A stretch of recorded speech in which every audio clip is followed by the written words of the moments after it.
Hello friends, hi, வணக்கம், welcome back to our channel. நம்ம இன்றைக்கி சூப்பரான ஆம்லேட் முட்டை குழம்பு ரெசிபி தான் பார்க்க போகிறோம். நார்மலாக முட்டை குழம்பை விட இந்த ஆம்லேட் முட்டை குழம்பு ரொம்ப டேஸ்ட்டாக இருக்கும். நம்ம வீடியோக்குள்ளே போகிறதுக்கு முன்னாடி நீங்கள் இப்போ தான் நம்ம சேனலை ஃபஸ்ட் டைம் பார்க்குறீங்க அப்படின்னா மறக்காமல் சப்ஸ்கிரைப் பண்ணிக்கோங்க. வாங்க வீடியோக்குள்ளே போயிடலாம். நாம் அந்த ரெசிபி பண்ணுறதுக்கு ஃபஸ்ட்டு சட்டியை நல்லா சூடு பண்ணி எடுத்துக்கலாம். ஒரு 2 டேபிள் ஸ்பூன் அளவுக்கு எண்ணெய் சேர்த்துக்கலாம். எண்ணெய் நல்லா சூடானதும் இது கூட ஒரு 1/2 டேபிள் ஸ்பூன் அளவுக்கு சோம்பு சேர்த்துக்கிறேன். சோம்பு நல்லா பொரிஞ்சதும் இது கூட பச்சை மிளகாய் சேர்த்துக்கிறேன், கருவேப்பிலை சேர்த்துக்கிறேன், கூடவே நறுக்கி வச்சுருக்க வெங்காயம் சேர்த்துக்கலாம். இப்போ எல்லாத்தையும் நல்லா வதக்கி விட்டுக்கலாம். வெங்காயத்தோட பச்சை வாசனை போகிற அளவுக்கு நல்லா வதங்கட்டும். வெங்காயம் ஓரளவுக்கு வதங்கினதும் இப்போ இது கூட 1 டேபிள் ஸ்பூன் அளவுக்கு நான் இஞ்சி பூண்டு பேஸ்ட்டு சேர்த்துக்கிறேன். சேர்த்துட்டு நல்லா வதக்கி விட்டுக்கலாம். இதோட பச்சை வாசனை போகிற அளவுக்கு நல்லா வதக்கி விட்டுக்கலாம்.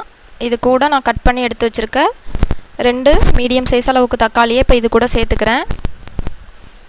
தக்காளி சேர்த்துட்டு நல்லா வதக்கி விட்டுக்கலாம். இப்போ இது கூடவே கொஞ்சமாக உப்பு சேர்த்துக்கிறேன். உப்பு சேர்த்துட்டு நல்லா வதக்கி விட்டுக்கலாம்.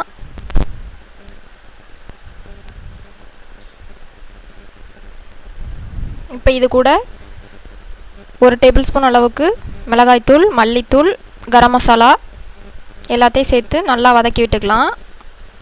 மசாலாவோட பச்சை வாசனை போகிற அளவுக்கு நல்லா வதக்கிக்கலாம்.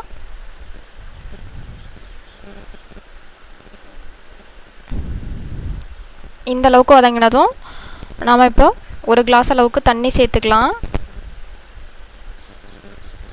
தண்ணி சேர்த்துட்டு நல்லா கலந்து விட்டுக்கலாம். நம்ம நார்மலாக முட்டை கிரேவி செய்கிறத விட இந்த மாதிரி ஆம்லேட்டு மெத்தடில் செய்யும்போது கொஞ்சம் தண்ணியாக இருந்தால் தான் நல்லாயிருக்கும்.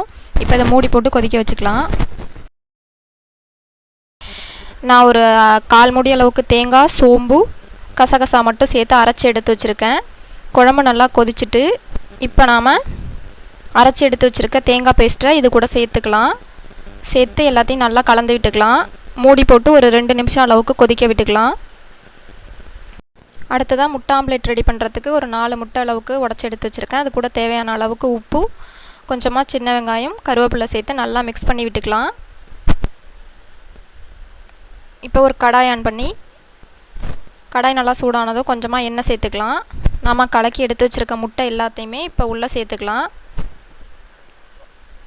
உள்ளே சேர்த்துட்டு மீடியம் ஃப்ளேமில் வேக விட்டு திருப்பி போட்டு கட் பண்ணி எடுத்துக்கலாம். அடுத்ததாக குழம்பு நல்லா கொதி வந்துடுச்சு. இப்போ இது கூட நம்ம கட் பண்ணி எடுத்து வச்சுருக்க ஆம்லேட்டை உள்ளே சேர்த்துக்கலாம். உள்ளே சேர்த்துட்டு மூடி போட்டு ஒரு 2 நிமிஷம் அளவுக்கு கொதிக்க விட்டு எடுத்துக்கலாம். அவ்வளோதான். கொஞ்சமாக கொத்தமல்லி தழை தூவி ஸ்டவ் ஆஃப் பண்ணிக்கலாம். நம்மளுக்கு ஒரு சூப்பரான டேஸ்ட்டில் அட்டகாசமான முட்டை குழம்பு ரெசிபி தயாராகிடுச்சு. கண்டிப்பாக நீங்களும் ஒரு வாட்டி இதை செஞ்சு பாருங்கள். செஞ்சு பார்த்துட்டு எப்படி இருந்ததுன்னு மறக்காமல் கமெண்ட் பண்ணுங்கள். உங்களுக்கு இந்த வீடியோ பிடிச்சிருந்தது அப்படின்னா நம்ம சேனலுக்கு சப்ஸ்கிரைப் பண்ணிக்கோங்க. தேங்க்ஸ் ஃபார் வாட்சிங்.